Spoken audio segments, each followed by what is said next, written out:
Welcome to Around the Peninsula. I'm Katisa Corporal Chung Won-ho. Sirens rang out across Korea and a moment of silence was held in honor of Memorial Day. Senior Airman Brandy Durr tells us how one group honored those heroes. During the Korean War and throughout Korean history, many people sacrificed their lives for their country.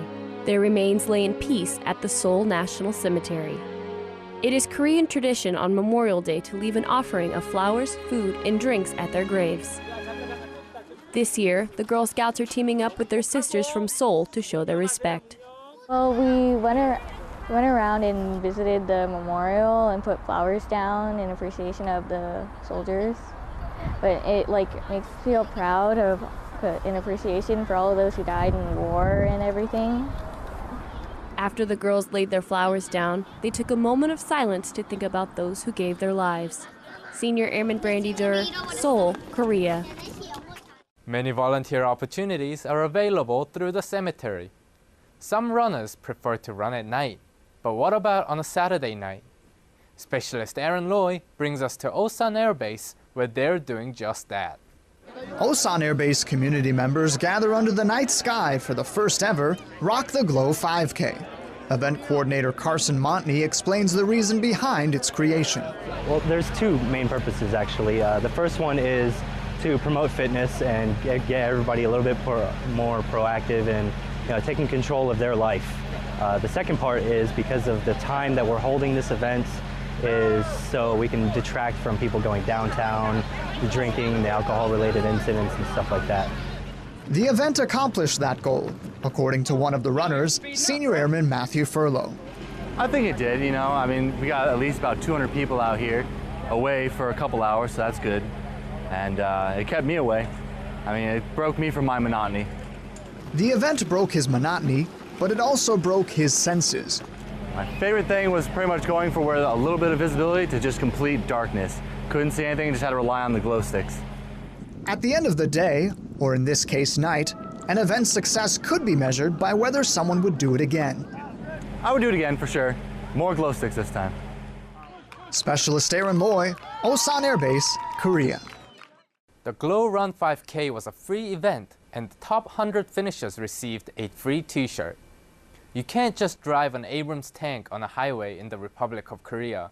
Army Staff Sergeant Josh Tucker takes a ride to find out how these tanks get around.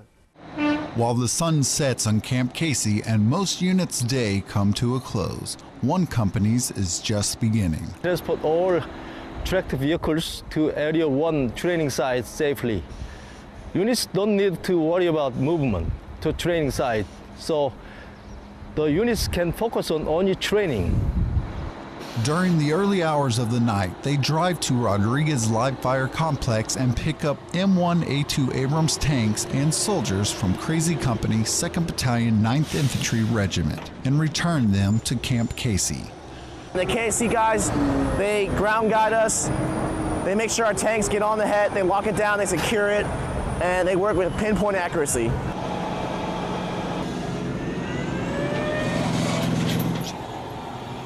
Safety is the biggest thing out there. I have to make sure everyone is doing the right thing and paying attention so that no one gets hurt and the mission complete without any accident.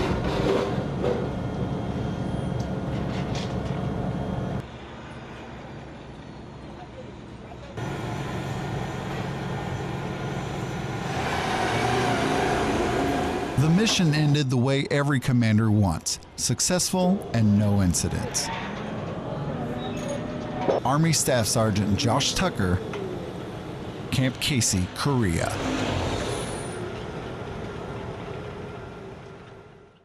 Mr. Ko has been the commander of the 7th Korean Service Corps Company since November 2012. Helping others to achieve balance in a stressful life is the goal of one troop at Kunsan. Sergeant Timothy Villarreal tells us more. The role of yoga in therapy and recovery is becoming more commonplace in medicine. What yoga does for me is it helps to relax me after a stressful day, and it helps me to feel like I lead a more balanced life. I've been doing yoga for about 5 or 6 years. I initially started by going through the full P90X workout, and yoga was my favorite part. And then after going through a really tough time in my life, I decided to do a 3-day yoga retreat.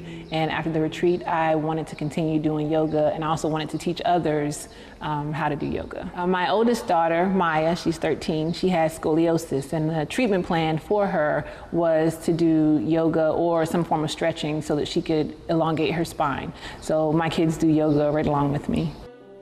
Yoga provides many health benefits for the body as well as the mind.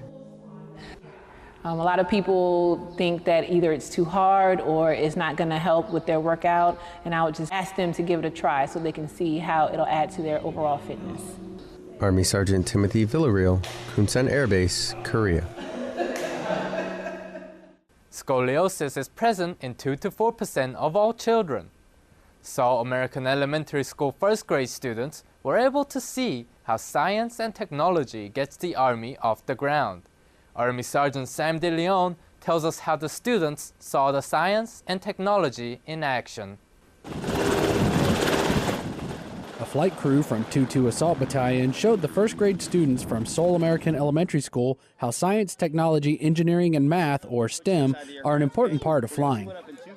We're just introducing the children to the aircraft. They're doing it, it's a science and technology themed event. We brought a Black Hawk helicopter here just for the kids to look at. We've got some weather forecasters showing some weather instrumentation.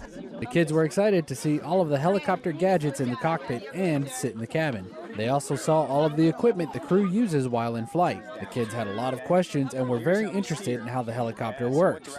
There's a lot that goes into it. The weather, the planning, the maps, all the different components that go into making this thing actually get off the ground every day.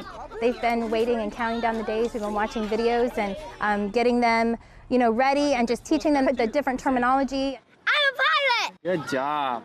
Yeah, we brought a Kestrel. It helps us measure the weather just with this one tiny device. We can do temperature, humidity, pressure, but it also does wind speed. So we have the kids blow in it and see how much they can get the wind to go up.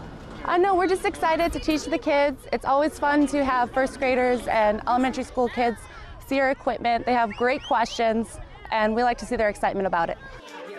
The kids had a great time and learned why STEM is important. Army Sergeant Sam DeLeon, Yongsan, Korea. 2-2 Assault Battalion was able to show the kids the Black Hawk in conjunction with their training mission. A true soldier will always remain.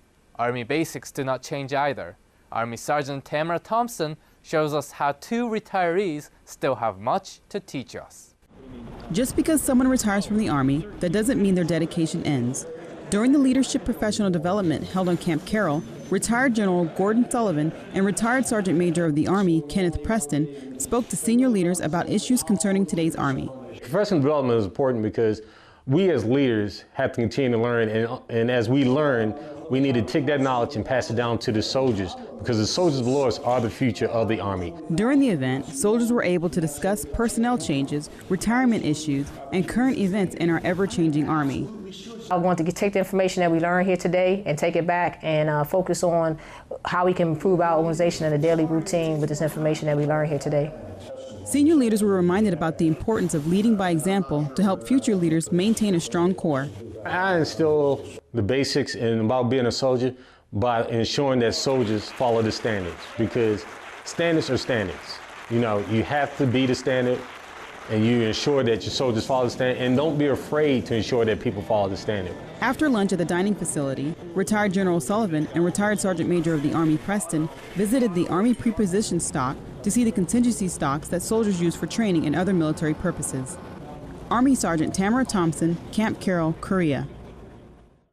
Retired General Sullivan and retired Sergeant Major of the Army Preston visited the Army pre-positioned stocks containing more than $2.5 million worth of equipment. That was your Around the Peninsula for Thursday, June 12th. To see these stories and others, go to the AFN Pacific website or view them through the AFN Pacific app. From all of us at AFN, enjoy your evening.